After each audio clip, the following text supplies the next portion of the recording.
Virus cases in New York City than any country in the world. And there are still about 2,000 new cases a day. In neighboring New Jersey, the nation's first saliva-based testing site opened today. And at Hard Rock Stadium in South Florida, site of the Super Bowl, medical personnel are constructing 750 tests. They're conducting all those tests each day.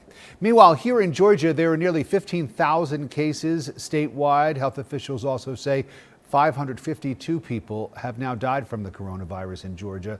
Over 60,000 people have been tested for the disease. The federal government is now working on strategies to reopen the country, according to the Washington Post.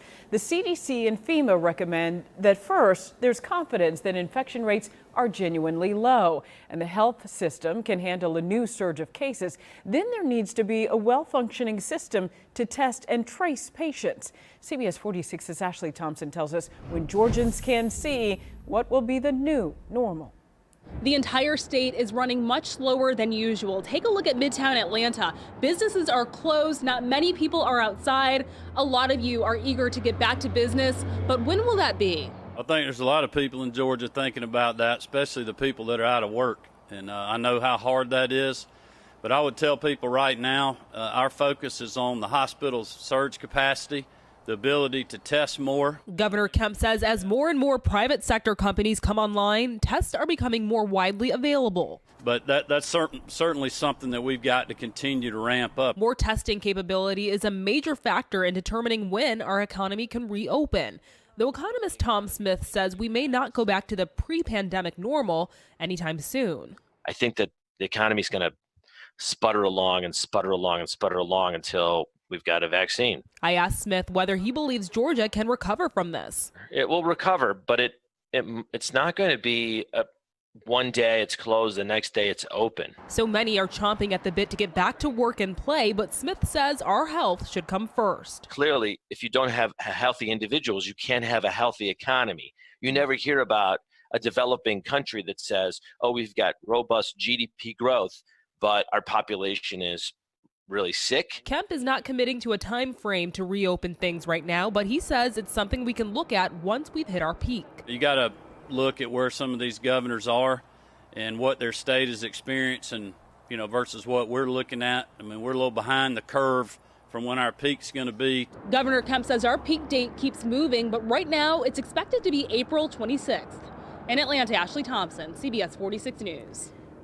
Well, many of you may want to check your bank accounts. The first batch of stimulus money went out over the weekend, and by today, nearly 80 million Americans will have received their deposit. If not, we'll tell you when you can expect yours to arrive. That's a little later. Some of those people found way more than they were expecting. Tiffany Monday is from Metro Atlanta but lives in Pennsylvania. She took out $20 from the ATM Tuesday morning and then saw millions. Charles Calvin, a firefighter in Indiana, went to the ATM Monday to take out some cash. Calvin knew he was supposed to be getting $1,700. Instead, he saw $8.2 million. Both Calvin and Monday say their banks told them that they didn't know why the mistake had happened. And when I took the money out, you look at your available balance, and I looked, and I was like, wait a minute, hold up. Let me just get my thoughts together, because that's $7,300,000. That's impossible. We asked an accountant whether these could be mistakes by the IRS. He says right now the IRS is working hard with a lot of transactions happening in a very short amount of time, so mistakes could happen on their end. CBS 46 is dedicated to helping you navigate the complex unemployment process. A lot of you have told us that you have filed and that you've been denied. Our Haley Mason is taking a look at what you may be doing wrong and how to fix it. When filing for unemployment, the last thing anyone wants to hear is that they've been denied. But it's happening to so many people in our area and all across the state. I have some tips on how to get you back on track. You may remember when we met Donovan Walker about a week ago. I applied for unemployment. They kicked it out and rejected it.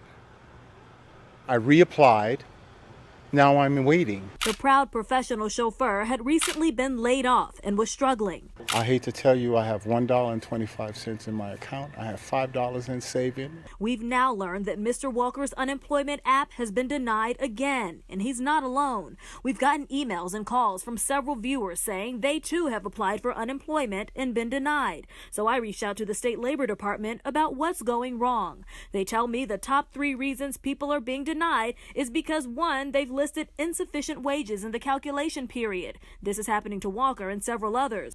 Or 2, the information provided on the employer filed claims is incorrect.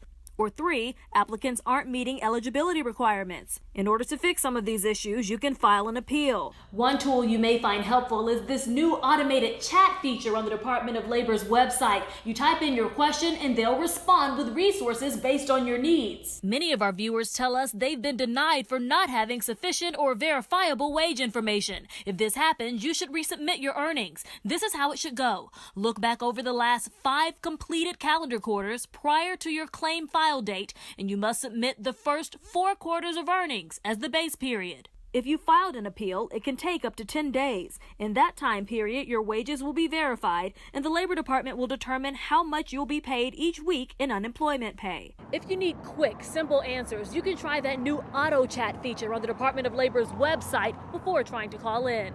Reporting in Buckhead, Haley Mason, CBS 46 News.